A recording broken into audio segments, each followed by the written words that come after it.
I'm here with another episode of the Business Spotlight series. I'm here with Paulette. So, Paulette, take a minute just to introduce yourself and explain what you do at Better Divorce Academy.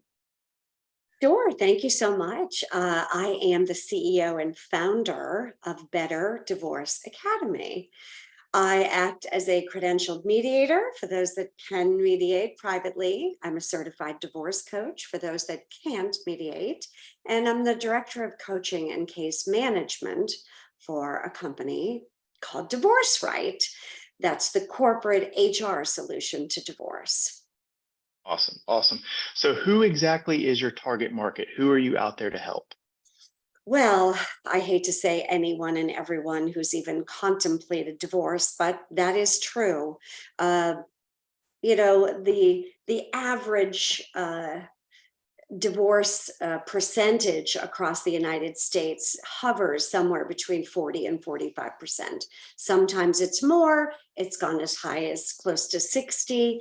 It goes down to 38 to 40, but let's just say, people say the average is 50% of all marriages at some point will end in divorce. That it does not mean that I'm pro-divorce. I'm not running around handing out my business cards to people saying, are you going to get divorced? Are you going to get divorced? Are you going to? I'm not pro-divorce, but it's a fact of life.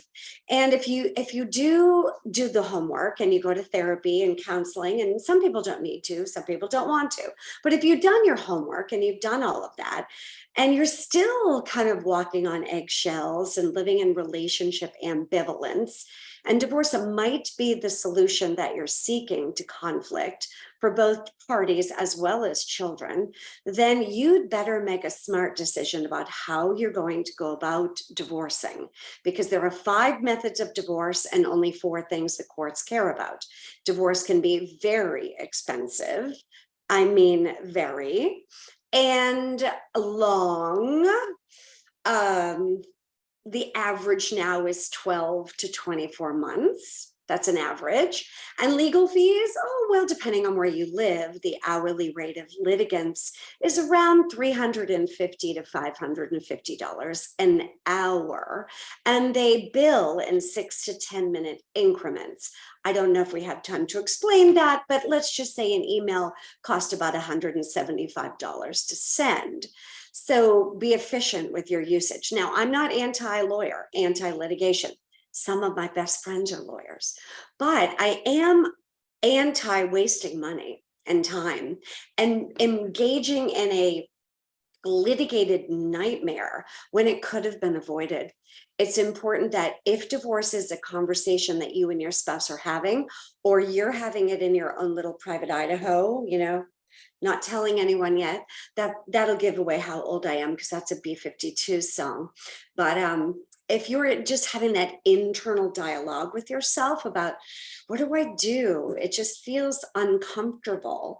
Then you'd better make sure that you're making smart choices, because you have to divorce wisely, with grace and dignity, or it's going to cost a fortune, saving an average of 40 to 70,000 in legal fees, and a year or 2 in court, and a heck of a lot of heartache and bad decision making. Absolutely. So, we talked a little bit before the interview started with some of your personal experience, but obviously having a lot of knowledge around the subject and being able to mediate with people, what do you attribute the growth of your practice to the most? What's been the reason for your success? Well, the last 3 years have been profound, because I find whether that be the internet, who the heck knows, social media, blog posts. I do a ton of public speaking and educating. I have a podcast myself called the Better Divorce Podcast. How easy, right? Better Divorce Academy. And I wrote a book called Better Divorce Blueprint. It's actually right behind me.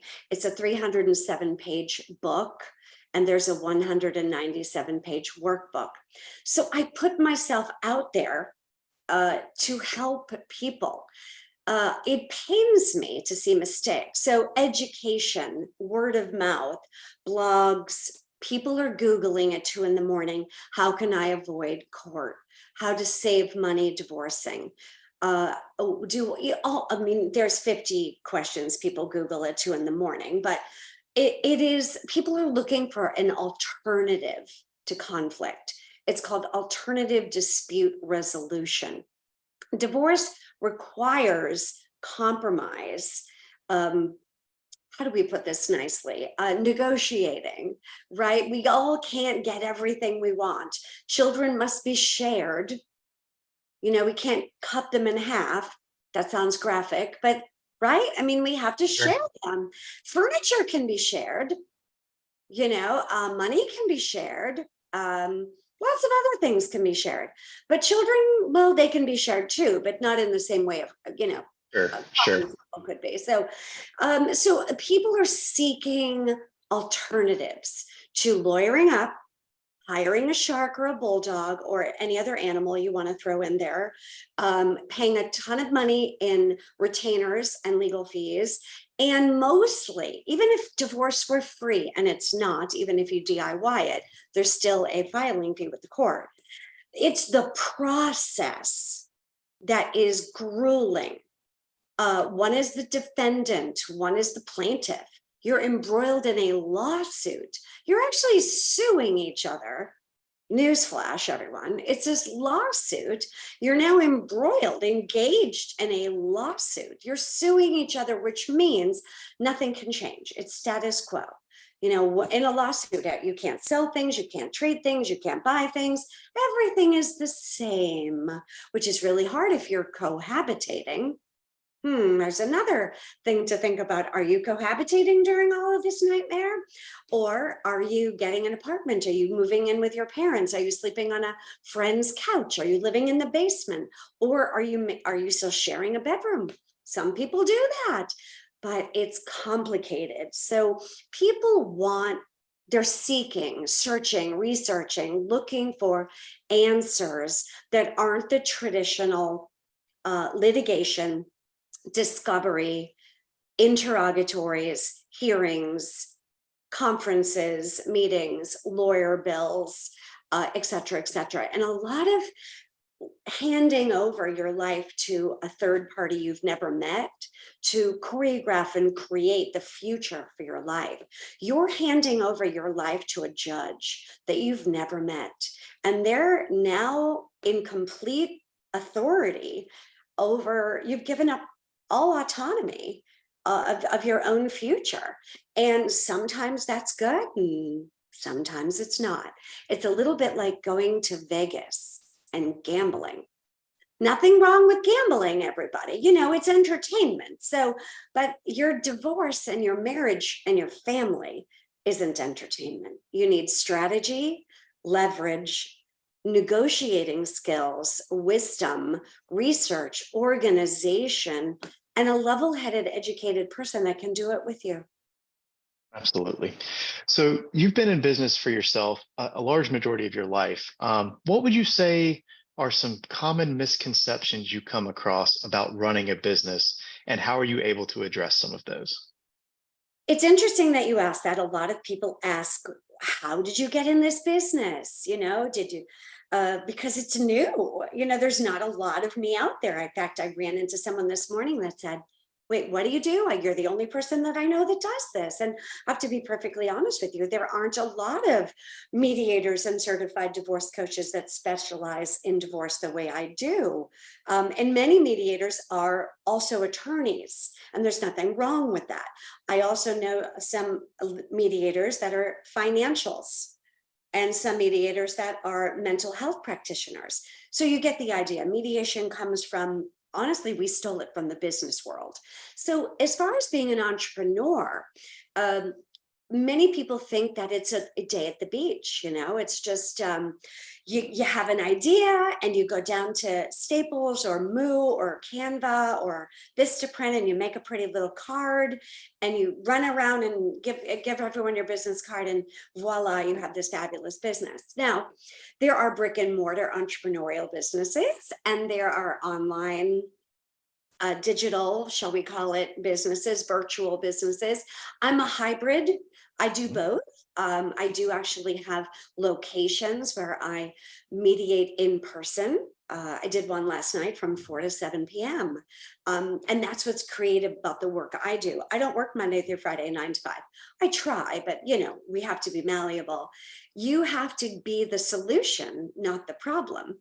And it takes a lot of resiliency and education, skill, creativity, and really having a solid offering that is productized, if that's a word. I like to make up words, in such a way that it is appealing to those that need it, right? So it isn't cumbersome, burdensome, and arduous, like reading a Latin litigated law form, but it's like, I have a problem, you have a solution, and making it not effortless, but a smoother, better, easier process. So if anyone out there is like listening or thinking like, this sounds like an easy business, or, think again.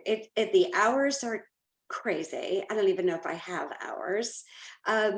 And you really have to separate yourself and your story from other people's story, because it's a very emotional world that I live in.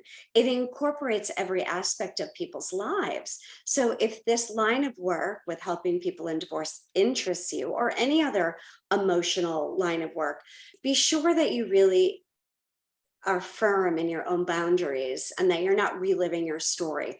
My own 8.5-year litigated case has nothing, and I do mean nothing, to do with the work I do with my clients. Did it give me a deeper understanding of the process? Heck yes. Did it give me a lot more empathy and compassion and wisdom? As the saying goes, 100%. I hate that expression now, but we hear it all the time now. But it isn't easy. If you're looking for consistency and routine, it may not be for you. Yeah. So you touched on something there. So how are you able to balance your personal life and those demands for running the business? One word: discipline. I have a very structured personal life. I'm happily remarried. We make a decision that at the end of the day, we leave the work aside. I practice yoga, very 90-minute, 75 or 90-minute heated yoga practice 5 times a week. I have a very disciplined diet. I'm hyper organized. I live a very structured personal life, and that filters into my professional life. And you have to be able to have the discipline to know that self-care is a part of your own discipline. I get up at a certain time every day, very structured life. I have to be malleable and flexible enough in the work that I do, but it does take a lot of discipline. Yeah, absolutely. So how can people get in touch with you, or, learn more about your business? It's easy. I am all over the place. So you can just go from your computer, Better Divorce Academy. That would be the first place. And send me a message, read a blog, listen to a podcast, download a PDF. There is so much free data and resources in there. You can always schedule an appointment to speak to me for an assessment call or a full consultation, or you can just jump into, hey, I need mediation services. I offer 3 different services: 1 month, 3 months, or 6 months, and different certified divorce coaching. Some people only need me for a month, and some people need me for a few years, depending on how complex the case is. My book is Better Divorce Blueprint, and Paulette Rigo is pretty easy to find, Rigo. Perfect. I'll link those in the description so people can easily reference them. So my final question for you today is, what most inspires you as you continue to move forward in the business? The results I get, the look on the faces of the couples when they come to me, like, the deer in the headlight look, the babe in the woods, fear, overwhelmed. They're angry, resentful, sad, bitter, just every possible bowl of emotion that you want to throw in there. And I can't erase all of it, but when they leave, whether it be a session or a mediation, they're feeling like they have a plan. They feel calm. They feel like they have a roadmap, a GPS system, if we want to be all, chic with the terms there, or a blueprint, as I call it. They have a strategy. They're no longer living in ambivalence and fear, but they have a concrete plan. A client texted me yesterday and said, "Can we talk? I have a question for you. I mediated their case over the winter." Like, I'm accessible, and watching them flourish. And I said, "Are you dating yet?" And she says, "No, I'm not, but he is." Shocking, like, to see that, like, life goes on, and that their children are thriving. It is so gratifying. On a call yesterday, a man said, who was just a consultation, don't even know him, never met him. He says, "You're a ray of sunshine." Like, those kind of comments that just go, I am, like, oh, I mean, I didn't do anything for the guy other than listen and educate. And it's that makes me feel like this is my life's work. This is my purpose, to serve and help others. It pains me greatly to see anyone struggle through divorce. You don't have to make mistakes. You don't have to spend a ton of money, and you don't have to get embroiled in a lawsuit. There is an answer. There are alternatives. That's what gets me up in the morning, knowing that, I'm making a difference, and I can hear it in their voice. So it makes me real happy. Awesome. Awesome. Thank you so much for joining me, Paulette, and sharing your story. It's been great talking to you. Thank you. I appreciate it so much.